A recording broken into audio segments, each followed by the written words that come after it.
Ce lundi, le 10 mai, certains vont commémorer l'arrivée au pouvoir de François Mitterrand. Bonjour Franck de Dieu, Bonjour. directeur adjoint de la rédaction de Marianne. Chez Marianne, vous dressez cette semaine la liste des 40 trahisons de la gauche, notamment économique. Oui, absolument, parce que c'est là-dessus que finalement a eu lieu la vraie forfaiture, si j'ose dire. Nous avons classé en fait 40 trahisons, autant qu'il y a d'années, par ordre décroissant et en faisant voter la rédaction tout simplement. Et c'est vraiment la partie économique et sociale qui a drainé le plus de déception par rapport aux attentes qui étaient fortes. La gauche a sauté vraiment à pieds joints dans la flaque du néolibéralisme. Et tout cela, bien sûr, au détriment des classes moyennes, des classes populaires. Tout ça est connu, pas besoin d'ici d'y revenir. Mais le péché originel, c'est vraiment le tournant de la rigueur de mars 83. À partir de là, le tapis néolibéral se déroule à toute vitesse.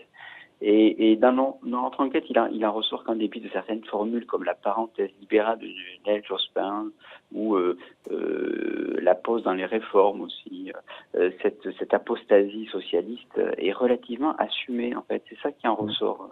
Apostasie, c'est renoncement, c'est ça, c'est une forme de renoncement. Oui, c'est ça. Et les socialistes ne s'en cachent pas. Alors, ce qui est étrange, c'est que les socialistes vont faire semblant sur la partie sociale. Par exemple, ils vont réparer les dégâts du franc fort en augmentant la dépense publique. Ils vont entrer dans la philosophie du care, propre à la deuxième gauche. Et donc, effectivement, on a parlé de parenthèse libérale. Ça, il y a quand même un peu de mal à assumer cette trahison sociale et économique. En revanche, il assume cet abandon quand ça porte sur des considérations qui sont moins symboliques et beaucoup plus techniques. Par exemple, en juillet 85, par la loi de financiarisation de l'économie, le ministre Bérégovoy libéralise des transactions dans le but de réduire, je le cite, réduire le coût de l'argent pour une plus grande mobilité du marché financier et une concurrence plus vive. Vous avez dans cette phrase à peu près tout est dit sur tous les canons néolibéraux, sur le coût de l'argent, sur la concurrence, sur la mobilité des facteurs. C'est cette phrase-là, et il le dit sans s'en cacher, quoi. L'encadrement des crédits, la suppression des réserves obligatoires pour les banques, la suppression des prêts garantis par l'État. Mais ça, c'était une tendance qu'on a retrouvée un peu partout en Europe, non? De libéralisation. Oui, c'est vrai, mais ce qui était très étrange, on l'a vu par exemple avec l'acte unique de Jacques Delors en février 86, c'est deux choses.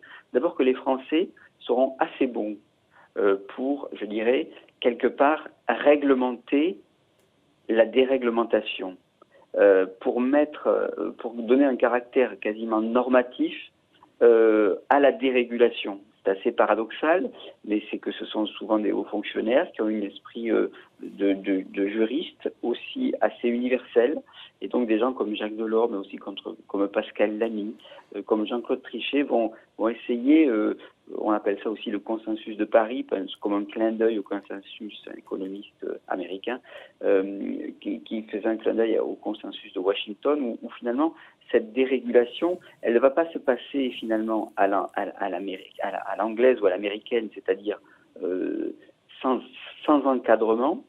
Cette dérégulation, elle va être quelque part pensée, normalisée, elle va être juridicisée, par exemple au sein de l'OMC, l'Organisation mondiale du commerce. Et ça, les Français ont ce don-là, avec une certaine capacité d'abstraction, à vrai dire, qui les distingue un peu des libéraux classiques qui vont, je dirais, tout simplement ne pas normer, ne pas mettre coucher par texte la dérégulation. Qu'on voit aussi de manière financière au travers de Jacques Delors. C'est ça qui rendra effective la libre circulation des capitaux. Mais là, encore une fois, c'est emboîter le pas de quelque chose qu'on voyait aussi ailleurs en Europe et dans le monde. Vous avez raison, mais comme je l'ai dit, non seulement ils emboîteront le pas, mais ils vont quelque part le théoriser, ces Français, avec beaucoup de talent, comme dessus, par exemple, au FMI. Mais ils vont pas seulement faire cela, c'est-à-dire que ça va être en France assez difficile à appréhender dans la mesure où le discours de 81 est un discours de rupture et qu'il commence d'ailleurs par l'inverse de ce néolibéralisme-là. Donc effectivement, on voit apparaître dès la fin des années 70, début des années 80, une jeune génération de socialistes qui considèrent que le keynésianisme est un petit peu essoufflé et que ce gaullisme un peu étatisant a un côté un peu vieux schnock. Et donc ils vont épouser, je dirais, le courant ambiant néolibéral, thatchérien et reaganien, avec une particularité française qui est celle de l'intellectualisation du sujet, en fait. Mais vous écoutez, Franck, tout est à jeter dans ce qui a été entrepris par la gauche à son arrivée au pouvoir? Non, alors tout n'est pas à jeter. Premièrement, on a dans Marianne consacré aussi de la place à dire que la gauche a fait de grandes choses et que mai 81 avait de la gueule. Si vous pouvez me permettre, David, cette familiarité.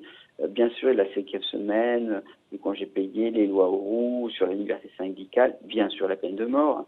Mais et puis aussi, nous avons insisté sur le fait qu'il y a eu quand même une autre trahison qui a été concomitante. Celle de la droite. C'est celle de la droite.